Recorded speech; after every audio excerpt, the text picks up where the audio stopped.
Welcome to the UnderMike show with permanent recurring guest XFL Sam at the Real SCAV. There he is, 5-0. Loving every second.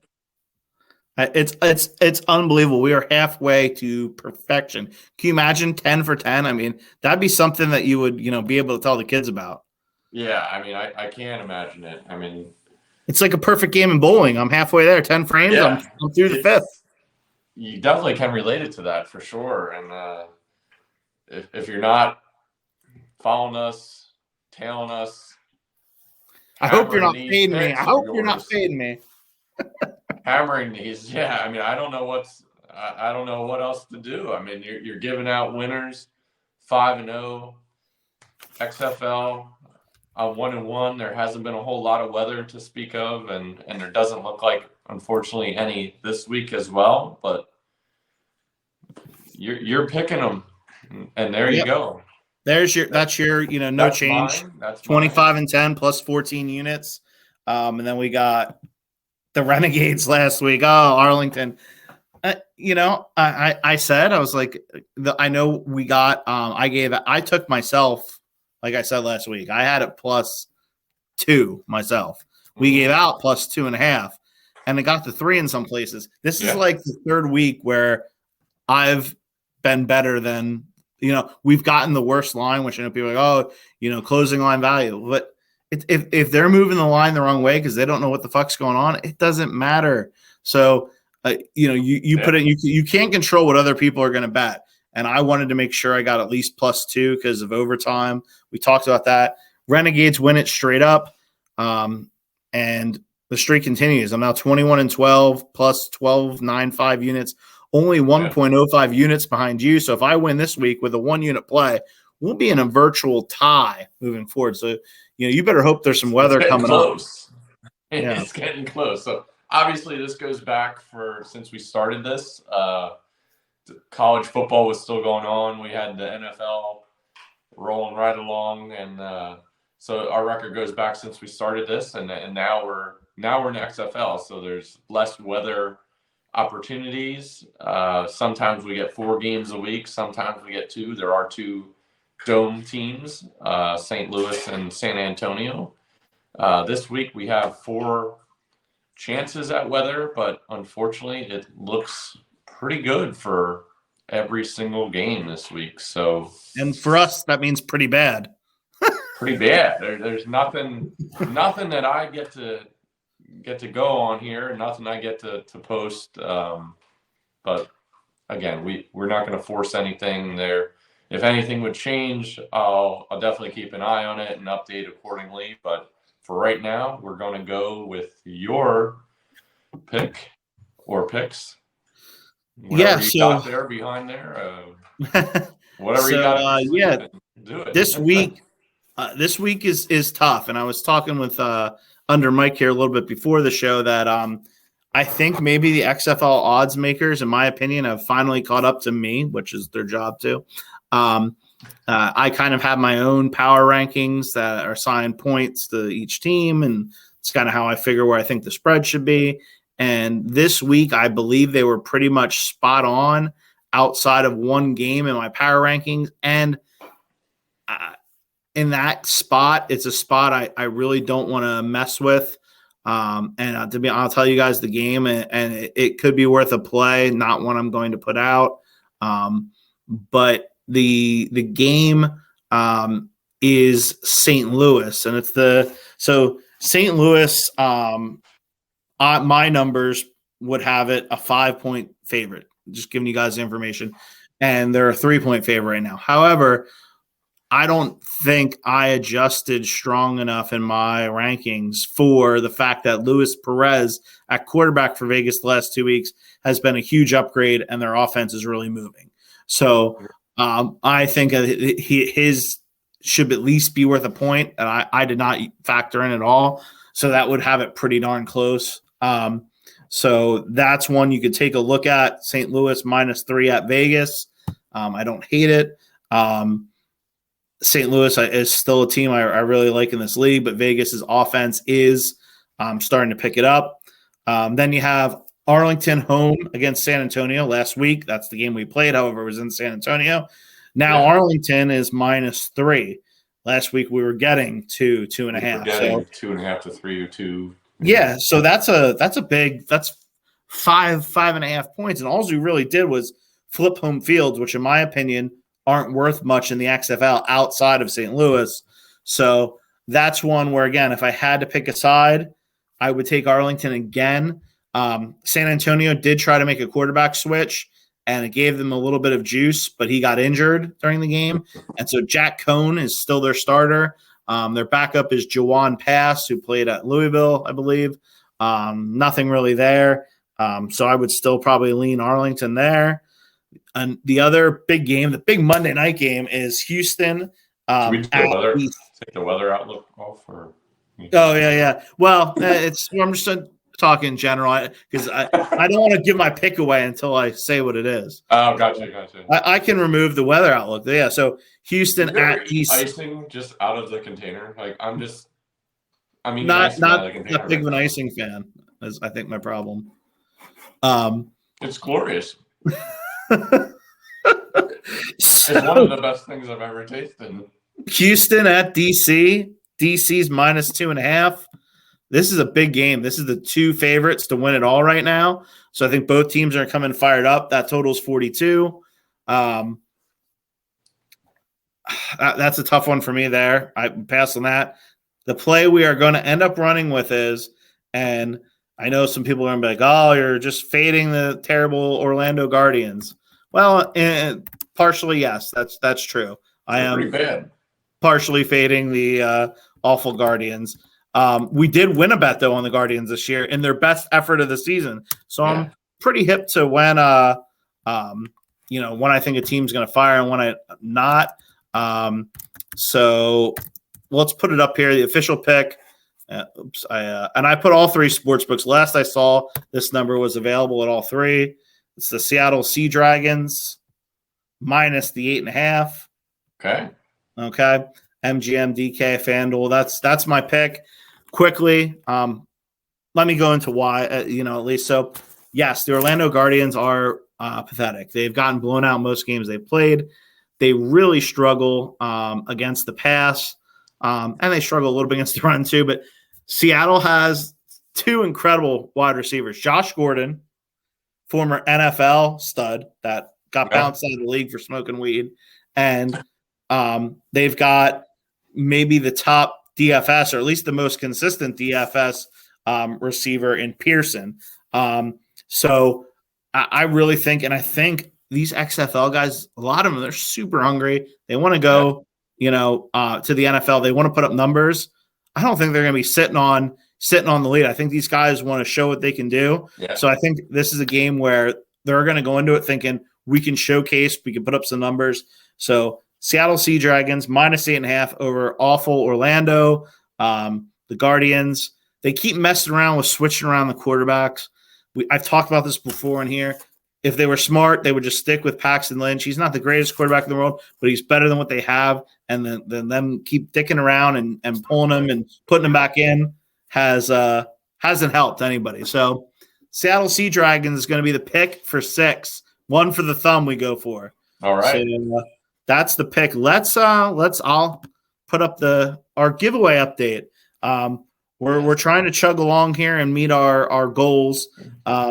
We're up to 43 Facebook followers, I believe I saw. Yeah, I think there was a good one today. Thank you, whoever that was. I heard you were out there hustling on the streets. Yeah, at the bar, the local watering hole. You at the bar? I don't believe it.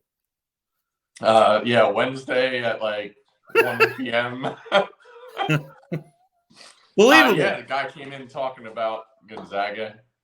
Thank you, sir. It was fun. If you're watching this, Stu and him started talking about the Gonzaga beat, how that game ended.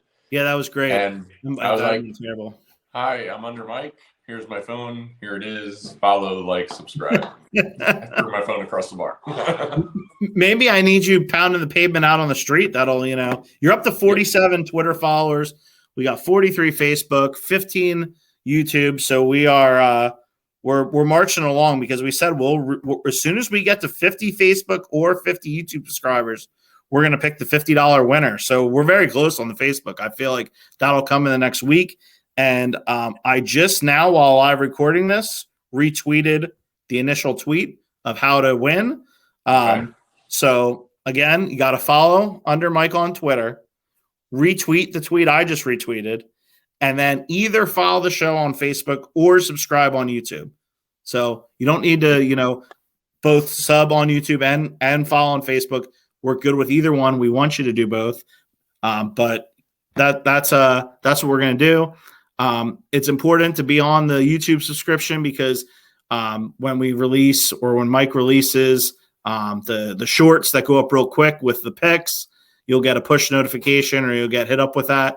And follow him on Twitter because that's where a lot of our picks, I often don't release and he often doesn't release on this show. We put them out as we see fit. So this was a special release this week. So happy about that. We can talk about XFL real quick, the DFS from last week. Quickly recapping. Cinque Sweeting was a pick, 5,300. He ended up, it was a shootout game. Like I said, I called that right. Tons of scoring, but he did not get a touchdown. He had 3 catches for 34 yards, 6.4 points. Nothing great, nothing killer. It was only 5,300. And the pivot was our recurring pivot man, Cedric Bird. Oh, there he is. 4,400. He led the team in targets with 9 targets, had the most catches with the 5. Unfortunately, no touchdown and only 20 yards on those 9 targets. Yeah. So 7 points. So again, wasn't bad for 4,400, but nothing great there.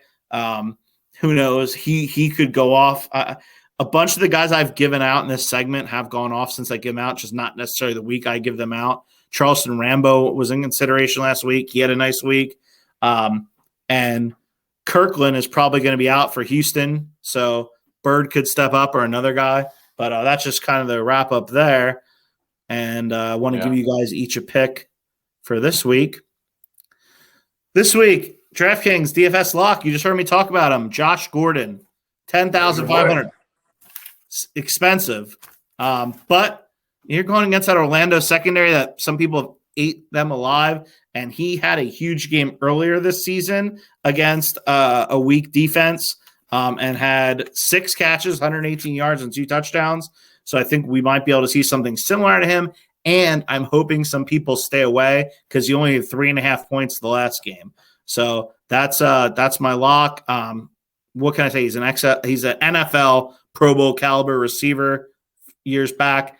Is he that good now? No, but is he probably top 2 or 3 receiver in the XFL? Yes. So that's what I was going to say. What do you like? How do you rank him in the actual XFL? So he's up there in that He's and to me, it's motivation too. Like how motivated is he? But we can see like Martavis Bryant, who was a good NFL receiver for a lot lesser time period than Gordon. He's kind of flamed out in this league. Hasn't done much. Been injured.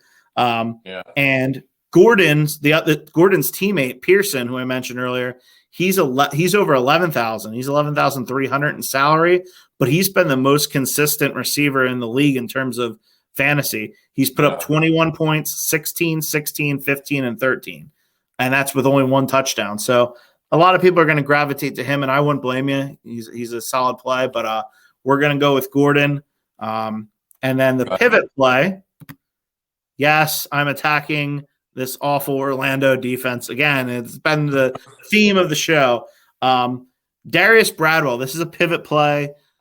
Look closer to game time on this because Ellison has been the lead back for Seattle, but he's banged up and he fumbled last week. And our guy here, Bradwell, actually out-carried him 9-6. Okay. And he got a goal line carry as well towards the end of the game and got a touchdown. So I see the pendulum swinging to Bradwell. He's 5,500, which is a nice savings and help you afford Gordon. And I think if you put these guys together, I don't know how many teams are going to use a running back and wide receiver on the same team. So that'll give you a little bit of leverage as well. So those are my 2 plays. I apologize to Orlando Guardians for hating on them so much, but you'll probably want to thank me because, outside of XFL, I run very poorly. Speaking of that Gonzaga game, I took that Gonzaga beat. That TCU Gonzaga beat is one of the worst I've ever seen, maybe the worst. I've never, and I shouldn't be talking college basketball in here, but you know what? I've never seen a coach do what Jamie Dixon did. I'm not saying the TCU coach bet on the game. He probably didn't, but he had a very strong interest in covering that game, whether it was people he knew bet on the game or boosters that donate a lot of money to the school said, hey, cover this spread. It would really help us out because his team cut it to 4 with like 4 or 5 seconds ago, and he started freaking out, yelling, don't foul, because he didn't want them to cover the spread. Down 4 in the NCAA tournament, teams always foul. Yeah, I mean, teams down 12 foul. So 4 seconds left. You have time. Yeah, exactly. Especially when I know it's not common, but maybe you get a idiot that fouls you on a 3 and you make it. Mm-hmm. So he's yelling that. Players don't listen and foul. Yeah. Ref calls it. Kid makes both. And that, if you watch, and I sent it to our one buddy, and I said, if you watch Jamie Dixon on that sideline while that ball's rolling up, I've paced like that before. That's the man pacing it off that has some type of action on that game. Something's going on. Yeah. That college coach had something going on there because I've watched games like before. The coach doesn't give a shit about that last shot. He's already handshaking the other coach and trying to get back to the locker room. This dude's intently watching the ball roll up the court. He's walking off with the guy, and he watches the shot in the air as he's still moving, and in his head, he's probably, get in there. And as soon as it hits, he takes off on a brisk walk to handshake. I'm like, that dude was very happy. So sorry to go off on a college basketball tangent. It was a terrible beat, and I don't care what anybody says. I will go to my grave saying that Jamie Dixon wanted that cover very, very badly, which is very strange for a college coach to care about the spread. So, I don't have anything else other than that rant that pissed me off. Thank God my XFL plays are crushing. Absolutely, man. That's what we need. No bad beats here. We're taking it down, and hopefully we're going to continue this. There it is. Sea Dragons. Seattle Sea Dragons -8.5. Lock it in. MGM, DK, FanDuel. It's probably up on a few other sites as well if you need it. Yeah. That's all I got. If we get this, we're a 4-pack away. We're a month away from perfection. And then I might just sit on it. I might say I'm not playing the playoffs. I might want my perfect record to stay intact. We'll see. But I really hope there's some people following along and are just ballsy or two that, the type of person that won the first week and rolled it in the second week, rolled it in the third week. Yeah. If you had some stones and you put $50 on the first game and you kept rolling it, I mean, you've turned that initial wager 50 into 100 the second. You're doing really well. And even if you're just flat betting it, flat betting $100 a game, it's $500. So all right, hey. Don't be afraid to share those tickets. I like that. We had a person put up one of their tickets on Twitter. Jay put up his ticket. Yeah. Congrats on the win. We want to see your ticket again this week. I love seeing those tickets. I want to see somebody take a sportsbook down for 4 figures on an XFL game. I'd love to see it. So, Mike, you have anything else? I think that's that's it. That's it for me. All good here. So, we got another weekend. We'll be back next week then with another, and hopefully like you said, we're gonna continue this unbeaten streak and keep it rolling. So, let's hope for some weather next week. I'm hoping, man. So, I'll see you then. All right. See it.